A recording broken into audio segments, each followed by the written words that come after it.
नमस्कार मंडळी, शेतकरी ॲप लॉन्च करण्यासाठी जी स्पर्धा चालू झालेली आहे त्या स्पर्धेमध्ये सारंग आणि ऐश्वर्यासुद्धा भाग घेणार आहेत. तर सारंग ऐश्वर्याला म्हणतो, आपल्याला हे सगळं जमणार आहे का? ही स्पर्धा आपण जिंकणार आहोत का? अशा पद्धतीने तो ऐश्वर्याला बोलत असतो. यावरती ऐश्वर्या सारंगला समजवते आणि त्याला म्हणते, एकदा का आपण ही स्पर्धा जिंकलो की आपल्याला शेतकरी ॲप लॉन्च करण्यासाठी कोणी थांबवू शकणार नाही आणि आपण खूप प्रगती करू आणि पुढे जाऊ, अशा प्रकारे तिने सारंगला समजवलेलं आहे. जानकी ऋषिकेशला म्हणते, ह्या स्पर्धेमुळे आपलं नुकसान होईल का?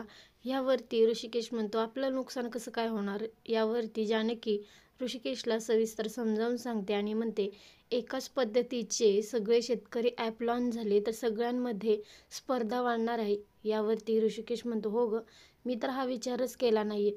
जानकी म्हणते, माझ्याकडे एक आयडिया आहे आणि ही आयडिया जर काम केली तर आपण हे स्पर्धासुद्धा जिंकू आणि आपणच जिंकणार आहोत, असा तिने ऋषिकेशला विश्वास दिलेला आहे. तर इकडे ऐश्वर्या सांगत असते की मीच ही स्पर्धा जिंकणार आहे आणि तेवढ्यात तिथे ऋषिकेश येतो आणि म्हणतो, कॉन्फिडन्स असावा पण ओव्हर कॉन्फिडन्स नसावा, असं म्हणत तो तिथे आलेला आहे आणि त्यांनी सांगितलेलं आहे, आम्हीसुद्धा ह्या स्पर्धेमध्ये भाग घेणार आहोत.